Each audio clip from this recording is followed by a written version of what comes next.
नमस्कार दोस्तों, कैसे हैं आप लोग। स्टडी विद टिया के चैनल डेली न्यूज़ डिस्कशन में आप लोगों का बहुत बहुत स्वागत है। यहाँ हम हर दिन का डेली न्यूज़ डिस्कस करते हैं। जो भी इंपॉर्टेंट न्यूज़ होता है पूरे दिन का वो डिस्कस करते हैं, उसे बहुत डिटेल में डिस्कस करते हैं, जिससे आप देश दुनिया के बारे में समझ पाओगे। उसके बैकग्राउंड के साथ में अगर आप कोई सरकारी नौकरी का तैयारी कर रहे हो तो उस एग्ज़ाम के पॉइंट ऑफ व्यू से भी आपके लिए इंपॉर्टेंट डिस्कसन हो सकता है, क्योंकि मैक्सिमम एग्जाम में करंट अफेयर से क्वेश्चन पूछे जाते हैं जो डेली न्यूज़ में रहता है और जो रिसेंटली न्यूज़ में रहता है उसके बैकग्राउंड उठा के क्वेश्चन में पूछे जाते हैं। तो आइए एक करके न्यूज़ डिस्कस करते हैं। आज कौन कौन सा न्यूज़ डिस्कस करेंगे। जो कल इंटरनेशनल ब्रॉडकास्ट हुआ हमारे प्राइम मिनिस्टर का, उसमें उनसे 3 सवाल, बहुत इंपॉर्टेंट सवाल है जो न्यूज़पेपर में छपा हुआ है, इसके बारे में हम चर्चा करेंगे। नेक्स्ट है जो एक टेररिस्ट ग्रुप के कमांडर थे, उन्हें मारा गया है पाकिस्तान में ही कि किसी अननोन के द्वारा। ये इंडिया के लिए सेलिब्रेशन का कारण हो सकता है। और नेक्स्ट देखते हैं, नेक्स्ट न्यूज़ देखेंगे इसरो का कहानी, अनडॉक मिशन जो था स्पेस डॉग्स, उसके बारे में देखेंगे। उसे अनडॉक कर लिया गया है, ये देखेंगे। नेक्स्ट हम देखेंगे 3 टर्न, चंद्रयान 1, चंद्रयान 2 और चंद्रयान 3 के बारे में। बहुत सारे एग्जाम में पूछे जाते हैं कि ये सब में क्या क्या हुआ था और ये कब लॉन्च किया गया था। एक और न्यूज़ देखेंगे पॉल्यूशन के बारे में। जो अभी एक रिपोर्ट आया एयर पॉल्यूशन का, मतलब रिपोर्ट पहले ही भेजा गया था IIT दिल्ली के द्वारा। अभी वो उसके ऊपर एक्शन लिया गया है, उसके ऊपर चर्चा किया गया है, जो सोलर एनर्जी को लेकर के था। इस सोलर एनर्जी जो हम लोग बढ़ावा दे रहे हैं उसमें एयर पोल्यूशन विघ्न ला सकता है, तो इसके बारे में हम देखेंगे। तो ये सब न्यूज़ एक एक करके। एक और न्यूज़ है, जो 31 आदमी है यमन के अंदर, वो USA अटैक की यमन के ऊपर, उसमें वो मारे गए थे। तो क्यों अटैक हुआ और ये यमन पे ही क्यों हुआ, होता है कम्युनिटी क्या है, इस पर चर्चा करते हैं। तो आइए एक एक न्यूज़ डिस्कशन शुरू करते हैं।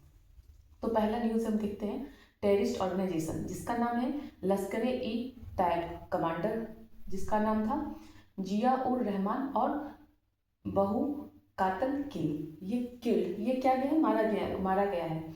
जो ये एक टेररिस्ट ऑर्गेनाइजेशन है जो पाकिस्तान में है। इसमें जो इसका ये था, जो कमांडर था, बहुत सारा नाम है इसको, रहमान भी बोलते थे, अबू कातिल भी कहते थे इसे। तो ये माना गया है। ये ट्रस्टेड किसका था, ये बहुत ही क्लोज था किसके, जो 26/11 का अटैक हुआ था ताज होटल पे इंडिया में, उसका मास्टरमाइंड था जिसका नाम था हाफिज सईद। हाफिज सईद जो थे मास्टरमाइंड 26/11 का, वो इसका बहुत ही ट्रस्टेड था, मतलब ये दोनों बहुत ही क्लोज थे। और ये जो है अब्बू कातिल, वो बहुत सारा अटैक जम्मू कश्मीर में हमेशा ही जो टेररिस्ट का अटैक होता है इसमें इसका हाथ होता था। फिर बहुत सारा नेटवर्क में, जो इंडिया में नेटवर्क फैला होता है टेररिस्ट, अलग अलग जगह पे होते हैं और अलग अलग धमाका होता है हर जगह टेररिस्ट, तो इसी का हाथ होता है। तो इसका इसका इसे किल्ड किया गया है, इसे मारा गया है किसी अनोन के द्वारा। आप समझ लो कौन अनोन है। तो अनोन कोई भी हो सकता है, कोई भी कंट्री का हो सकता है। तो इसे कहाँ मारा गया, झेलम नदी के पास में पाकिस्तान में।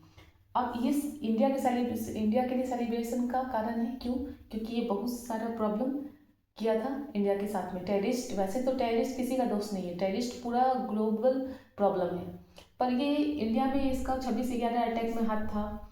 फिर जम्मू कश्मीर में जितना अटैक होता है उसमें हाथ होता है, और जितना नेटवर्क टेररिस्ट का फैला हुआ था इसमें इसका हाथ था, जिसका नाम था अबू कातिल।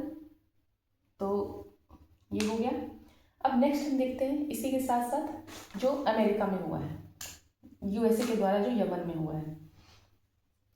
तो इस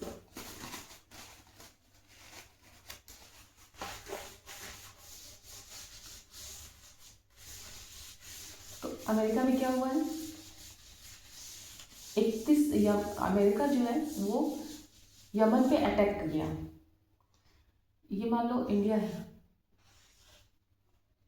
गलत मार्कर ले लिया, ये मान लो इंडिया है। इंडिया से ऐसे पास जाओगे, पाकिस्तान के बाद ईरान आ जाता है। ईरान के पास में ही होते हुए एक गल्फ, ये है पर्शियन गल्फ के बाद इधर मान लो ये सऊदी अरब है, यहाँ ओमान है, यहाँ यमन है, फिर यहाँ रेड सी को स्ट्रेट जोड़ता है गल्फ ऑफ ओमन से। ये गल्फ ऑफ अदन है रेड सी के नीचे में, ठीक।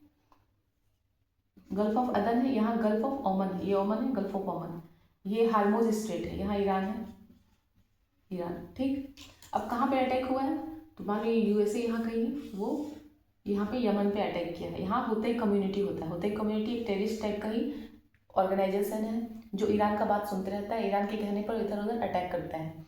तो अब ये ईरान को अभी कुछ दिन पहले ये बोले थे कि ये जो न्यूक्लियर डील साइन कर लो, तो ये मना कर दिया। अमेरिका ऐसा इंसान है कि इसे रिजेक्शन बर्दाश्त नहीं होता है, तो ये क्या किया, यमन पे अटैक कर दिया। अब यमन पे अटैक किया तो ईरान से कैसे कनेक्टेड है, क्योंकि ईरान जो है वो एक अपना एक दोस्त रखता है यमन के ऊपर, जिसे बोलते हैं होते कम्युनिटी। जहाँ पर भी अटैक कराना हो तो इसे बोलता है, वो अटैक करता है। तो इसमें ये फायदा हो गया कि तुम हमको रिजेक्ट किए हो, तो आप देखो हम क्या करते हैं। तो यूएसए अटैक कर दिया इसके ऊपर, तो इसका जो दोस्त था उसमें प्रॉब्लम में आ गया, इसका दोस्त प्रॉब्लम में आ गया, तो ईरान भी प्रॉब्लम में आ गया। नेक्स्ट सऊदी अरब, सऊदी अरब बहुत झगड़ा किया इससे, यहाँ सऊदी अरब है, बहुत झगड़ा किया यमन से, पर जितना ज़्यादा अटैक यूएसए करा देता है एक बार में, सऊदी अरब उतना नहीं करवा पाता है। तो अब इस अटैक की वजह से सऊदी अरब भी इसका दोस्त बन जाएगा यूएसए का। तो सऊदी अरब के साथ यूएसए इसका दोस्ती बहुत सारा स्ट्रेंथ हो सकता है दोस्ती, ये हो गया। इसमें बहुत सारे 31 कहा जाता है, 31 लोग मारे गए इस अटैक में, यहाँ के यमन के। तो ये न्यूज़ में है, इसे आप याद रख सकते हो, यमन कहाँ है ये याद रख सकते हो। अब ये न्यूज़ में है, तो हम एग्ज़ाम के पॉइंट ऑफ व्यू से क्या इंपॉर्टेंट हो सकता है, एग्ज़ाम के इंपॉर्टेंट हो सकता है स्ट्रेट। स्ट्रेट क्या होता है, जब दो वाटर बॉडी को, एक छोटा वाटर बॉडी, ये मान लो बड़ा वाटर बॉडी है, कोई सी है, और ये स्मॉल वाटर बॉडी है, जो कनेक्ट करता है, तो उसे हम बोलते हैं स्ट्रेट। और इस्थीमस उसी तरह में इस्थीमस पूछा जाता है, इस्थीमस क्या होता है, दो बड़ा लैंड को छोटा लैंड कनेक्ट करता हो, दो बड़ा लैंड को, ये भी क्या है लैंड, छोटा लैंड को इसको बोलते हैं इस्थीमस, इसे बोलते हैं स्ट्रेट। तो आपको दो स्ट्रेट याद रखना है,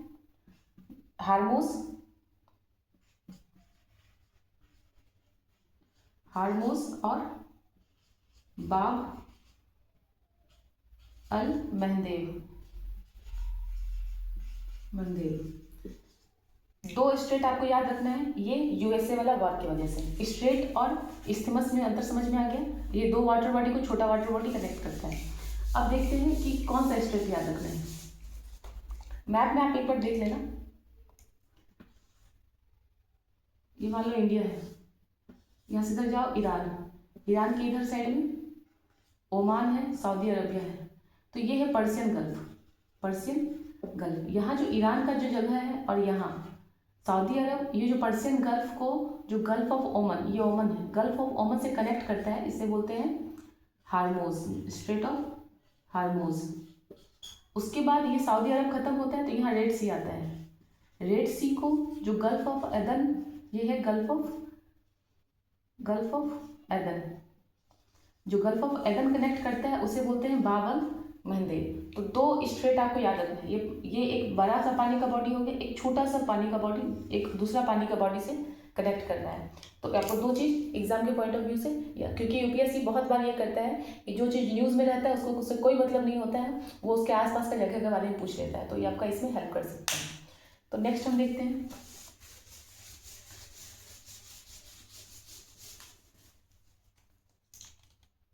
नेक्स्ट डिस्कस करते हैं हम जो कल न्यूज़ में था। एक इंसान है जिसका नाम है लेक्स फ्राइडमैन, मैं इस तरीके से इसका प्रोनाउंसिएशन कर रही हूँ, अब फ्राइडमैन ही है, लेक्स फ्राइडमैन।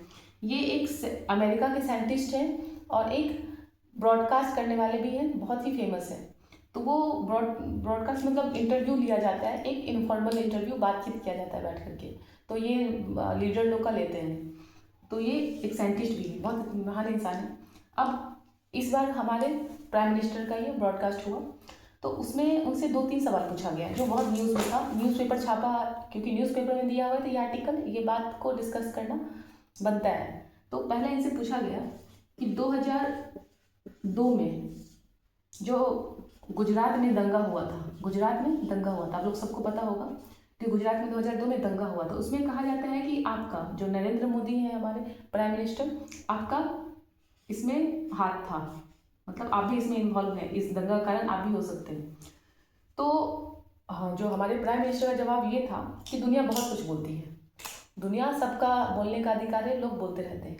पर जब सुप्रीम कोर्ट का जब आया बाद में फैसला, तो उन्हें इनोसेंट माना गया। कोर्ट जो फैसला लेती, हमारे जो देश में सबसे फैसला ऊपर किसका माना जाता है? कोर्ट का। तो वो बोले कि चलो दुनिया कुछ भी बोले, दुनिया का मुंह है, वो हर तरीके का लोग हर तरीके का बात करती है, पर हमें बात को किसको सही मानना होता है? जो कोर्ट करती है। कोर्ट बाद में जो हमारे प्राइम मिनिस्टर है उस टाइम जो जो उनके ऊपर इल्ज़ाम था कि उनका हाथ है 2002 का दंगा में गुजरात में, पर उनको कोर्ट बोली नहीं, कोर्ट जो हमारे हैं वो बोले नहीं ये क्या है, इनोसेंट है। तो वही बोले कि कोर्ट बोल रहा है, आप ये देखिए कोर्ट क्या बोल रहा है। तो दुनिया से कोई मतलब नहीं है।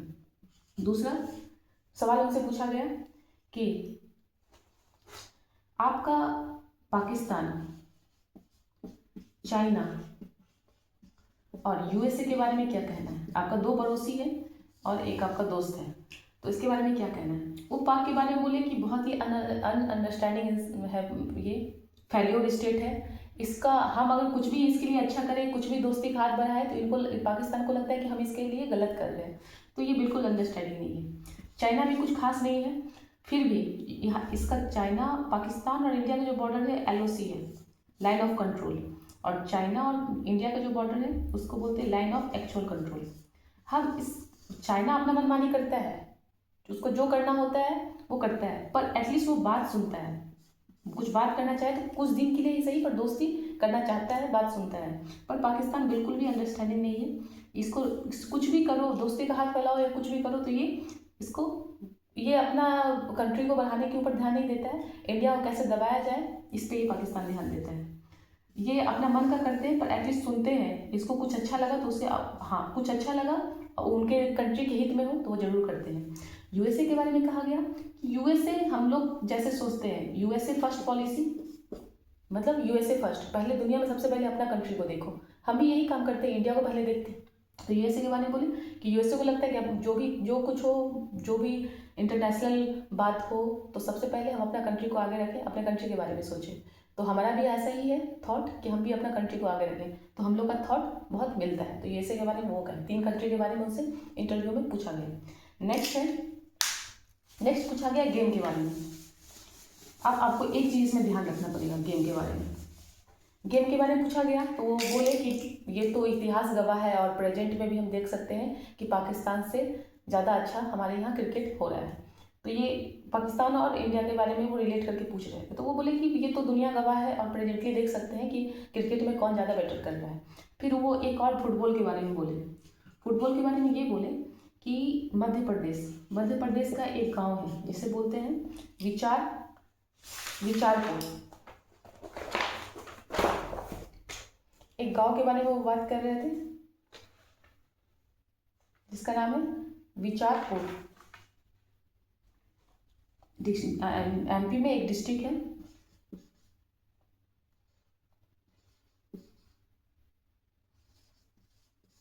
साहोदल डिस्ट्रिक्ट, जिसका गांव का नाम है विचारपुर। इसमें बहुत सारे फुटबॉलर निकलते हैं। जो हमारे कंट्री में फुटबॉलर है वो मैक्सिमम विचारपुर गांव, साहोदल डिस्ट्रिक्ट से ही निकलते हैं। तो वो बोले कि जो मिनी ब्राज़ील है, ब्राज़ील से सबसे ज़्यादा फुटबॉलर है दुनिया में, तो उसी तरह जो मिनी ब्राज़ील हम इसको बोल सकते हैं विचारपुर शहडोल डिस्ट्रिक्ट के मध्य प्रदेश को। तो वो अपने एक बात, अब इसलिए ये न्यूज़ में आ सकता है तो एग्जाम में पूछा जा सकता है। विचारपुर शहडोल डिस्ट्रिक्ट मध्य प्रदेश, इसको वो बोले मिनी ब्राज़ील। तो इसे हम ध्यान रख सकते हैं क्योंकि फुटबॉलर ब्राज़ील में दुनिया में सबसे ज़्यादा फुटबॉलर आता है और हमारे इंडिया में ये इस वाले गांव से, मध्य प्रदेश के अंदर में। नेक्स्ट हम देख सकते हैं, ये हो गया जो कल डिस्कशन हुआ था। तीन बात, बहुत सारे बात वैसे बातचीत किया गया था आपस में, बहुत सारे कहानी सुनाए वो अपनी कहानी, तो ये सब था। अब हम देखते हैं नेक्स्ट न्यूज़ था हमारा पॉल्यूशन के बारे में।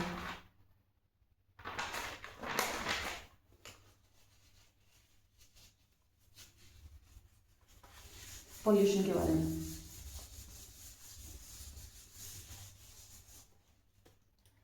IIT दिल्ली ये एक लेटर पब्लिश किए, जिसमें कहा गया environment research letter.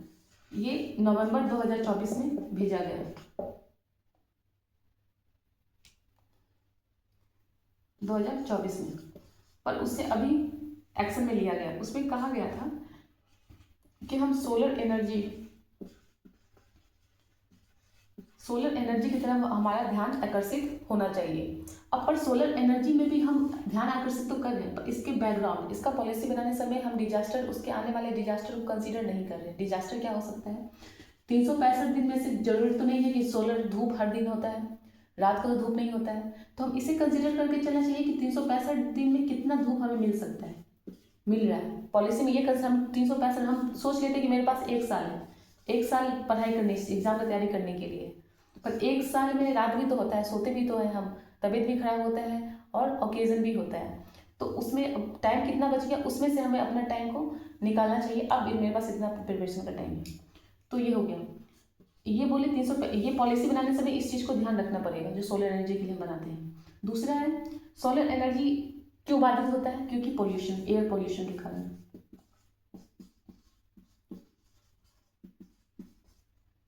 Air pollution के कारण अब बहुत सारा एयर में पोल्यूशन है, तो जितना सनरेज आना चाहिए, सनरेज, धुंध तो वैसे ही पड़ा हुआ है, वैसा सनरेज आएगा नहीं, तो पोल्यूशन के कारण भी ये बाधित हो सकता है। तीसरा बाधित क्यों हो सकता है? अलग अलग क्लाइमेट होता है, क्लाइमेट चेंज के कारण, और हमें इसका टेक्नोलॉजी को भी बढ़ाना चाहिए, ऐसा टेक्नोलॉजी लाना चाहिए क्यों कम टाइम में ज़्यादा वो चार्ज हो जाए, ज़्यादा एनर्जी, धूप का जो एनर्जी होता है वो ले पाए। ये टेक्नोलॉजी पर ध्यान देना चाहिए और इसको कंफर्टेबल बनाना चाहिए। इसको क्या बनाना चाहिए? कंफर्टेबल बनाना चाहिए लोगों को, ताकि लोग इसे अडॉप्ट कर पाए। मतलब अगर हमको कहीं जाना है, वो 2 किलोमीटर पे है, और पर हमारे लिए ऑटो रिक्शा ना हो तो पैदल उतना दूर कोई चल के नहीं जाएगा किसी काम के लिए, पर अगर हमारे पास सुख सुविधा हो तो हम वो काम को करेंगे। अगर कंफर्टेबल हमें मिले तो हम इस एनर्जी की तरफ होना चाहेंगे। अगर ये सस्ता में मिले, इसका टेक्नोलॉजी जनरेट हो और वो सस्ता में बनाए, सामान हम सारा इंडिया में ही मैन्युफैक्चर हो, लार्ज क्वांटिटी में हो, तो हम एक्सपोर्ट भी कर पाएंगे और अपने जो लोग हैं उनको ये सस्ते में प्रोवाइड करा पाएंगे। तो कंफर्टेबल करो, ये रिपोर्ट में ये लिखा गया था। ठीक, और जो एक और मिशन था उसमें कहा गया था कि 2030 तक हम लोग 50% सोलर एनर्जी का यूज करेंगे एनर्जी में, क्योंकि ये क्लीन एनर्जी होता है, पोल्यूशन कम करता है, ग्रीन हाउस इफेक्ट कम करता है। तो ये सबको बोले कि आप जब पॉलिसी बनाते हो तो ये सबको कंसीडर करो। तो यही रिपोर्ट में लिखा हुआ था कि कैसे क्लाइमेट की वजह से धूप कम हो रहा है, या 365 दिन में कितना दिन धूप आता है, टेक्नोलॉजी को कैसे बढ़ाए, लोगों को इस चीज़ को अडॉप्ट करने के लिए कैसे कंफर्टेबल बनाए, सोलर एनर्जी को अडॉप्ट करने के लिए। तो ये सब पॉलिसी में आप रखो जब आप इसका पॉलिसी बनाते हो। तो एक क्वेश्चन मैं पूछना चाहूँगी आप लोगों से इसी के बारे में, आप इसका आंसर देना। वीडियो पूरा देखोगे तो प्रॉफिटेबल होगा, नहीं तो 1-2 देख करके, मैं न्यूज़ बहुत ही कम, मतलब इतना लेके आती हूँ जो आपको पूरे दिन समझने के लिए और न्यूज़ जानने के लिए, उस अब खुद भी बहुत ही कंसाइज वे में रहता है, उसमें भी आप 5 मिनट 10 मिनट देखोगे तो इससे कोई फायदा होने वाला नहीं है। आप कोशिश करो कि सब पूरा वीडियो देखो। एक क्वेश्चन मैं पूछना चाहूँगी। क्वेश्चन ये है कि वर्ल्ड एयर क्वालिटी रिपोर्ट कौन पब्लिश करता है?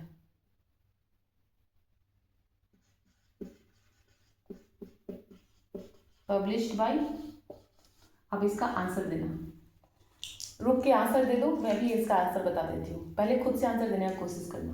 World air quality report published by Swiss base, Switzerland में एक ऑर्गेनाइजेशन है, IQ एयर स्विस। ठीक, ये इसका आंसर है। स्विट्जरलैंड में एक ऑर्गेनाइजेशन है IQ एयर, तो आपसे ध्यान रख सकते हो। एक और क्वेश्चन है पोल्यूशन से रिलेटेड ही, मोस्ट पॉपुलेटेड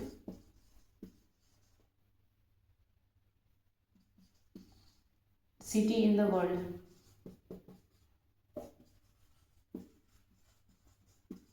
इसका आंसर देने का आप कोशिश करो, मैं इसका आंसर बताती हूँ। पहले दिल्ली था, अभी चेंज हो गया, अभी है बायरनी हाट। ये कहाँ पे है? मेघालय में। आप सर्च करना इसके ऊपर कि इतना पॉल्यूटेड ये क्यों है। तो ये 2 क्वेश्चन था एयर से रिलेटेड। अब एक इसरो का मिशन हम देखते हैं क्या है।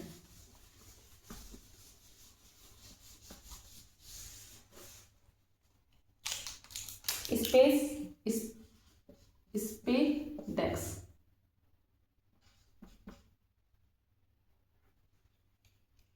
इसको क्या किया गया? अनडॉक कर लिया गया। जैसे मान लो 2 सैटेलाइट है, एक सैटेलाइट है और ये एक सैटेलाइट है, हमें दोनों चाहिए स्पेस में। अब हम क्या कर सकते हैं, इसे दोनों कनेक्ट होना चाहिए, पर स्पेस में हमारे ऐसा टेक्नोलॉजी नहीं है कि हम दोनों को कनेक्ट करके इतना भारी लोड ऊपर में भेज सकें। तो हम क्या करेंगे, इसको एक बार भेजेंगे सैटेलाइट को, इसको एक बार भेजेंगे। और अगर मेरे पास ये टेक्नोलॉजी हो कि ऊपर जाके इसे कनेक्ट कर ले, ऊपर जाके ये कनेक्ट कर ले, तो कितना बढ़िया होगा। इस कनेक्शन को ही क्या कहा जाता है? डॉकिंग। इसे क्या कहा जाता है? डॉकिंग। जब 2 सैटेलाइट को ऊपर में जाके कनेक्ट कर दे। तो ये सक्सेसफुली हो गया था जनवरी में। कितने जनवरी को हुआ था? 16 जनवरी को इसे पूरा कर लिया गया था, ये वाला टेक्नोलॉजी को, डॉकिंग प्रोसेस को। अभी ये न्यूज़ में इसलिए है क्योंकि अगर अब मेरा मन किया कि अब इसको हटाना है, काम हो गया या कुछ प्रॉब्लम आने लगा, अब ये अगर साथ में रहा तो डिजास्टर हो सकता है, तो अब इसे मैं अनडॉकिंग भी करना चाहिए। तो अभी इसलिए न्यूज़ में है क्योंकि इसे अनडॉकिंग भी कर लिया गया है सक्सेसफुली इसरो के द्वारा। अनडॉकिंग, ये एक दूसरे से हटा भी दिया गया है।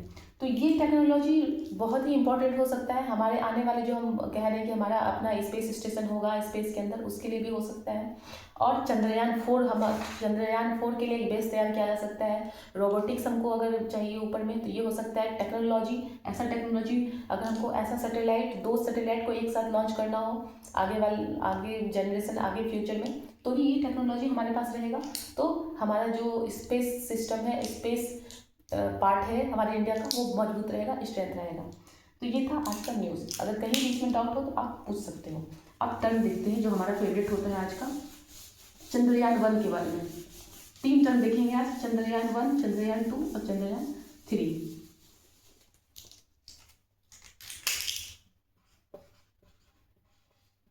चंद्रयान 1 इसे कब लॉन्च किया गया था?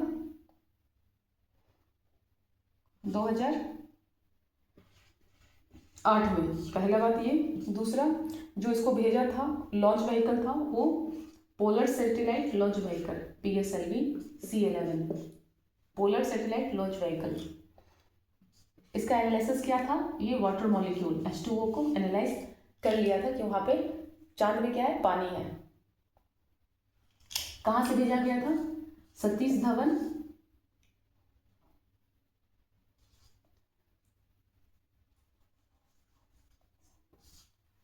तो वहां से भेजा गया था। अब चंद्रयान 2 के बारे में देखते हैं। ये क्या था? इसमें था ऑर्बिटर, लैंडर और रोवर। ऑर्बिटर को हम लॉन्च कर लिए थे, इमेज, वो ये एक सैटेलाइट था जो चंद्रमा के चारों ओर घूम रहा था, उसका इमेज प्रोवाइड करा रहा था, ठीक। लैंडर और रोवर ये फेल हो गया था। हम इसे स्लो लैंडिंग कराना चाहते थे चंद्रमा के ऊपर, पर ये नहीं हो पाया था। रोवर प्रज्ञान नाम था इसका, ये निकल के और उसके बारे में एनालाइज करता है, ये नहीं हुआ। तो इसे हम लोग मेहनत किए। हाँ, चंद्रयान 2 कब लॉन्च किया गया था? 2019 में, जिसमें ऑर्बिटर फुलफिल हो गया था। इमेजेस, इसका क्या काम था? इमेज लेने का। इमेज लेने से हम देख पाते हैं कहाँ पे इसको, कहाँ चंद्रमा पे कहाँ पे क्या है, ठीक। अब चंद्रयान 3 में हमने ये काम कर लिया था। लैंडर जो विक्रम था,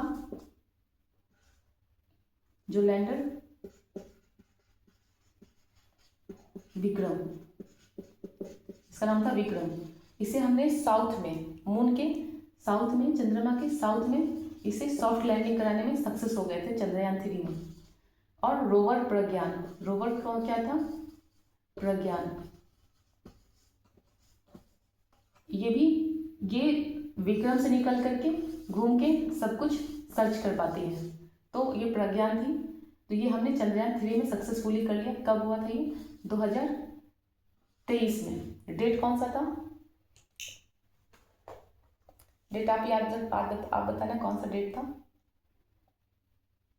ठीक, अब देखो ये वाले होने से क्या फायदा है। यहाँ पे बहुत सारे मिनरल्स, सल्फर पता चला कि सल्फर बहुत ज़्यादा है यहाँ पे, और बहुत सारे मिनरल्स, बहुत सारे एलिमेंट का पता चला चंद्रयान पे। वो एकदम से बढ़िया से एनालाइज कर लेती है वे प्रज्ञान रोवर। तो ये हमें पता चलता है। ये चंद्रयान 1, चंद्रयान 2, चंद्रयान 3 का 3 टर्न आज हम डिस्कस किए। तो आप इसे याद रख सकते हो, 2008, 2019, 2023। अब हम देखते हैं चंद्रयान 4 हमारा कब आता है। तो ये था आज का न्यूज़। आई होप आपको ये न्यूज़ डिस्कशन समझ में आया होगा और क्लियर हुआ होगा न्यूज़ और इसका बैकग्राउंड के साथ में।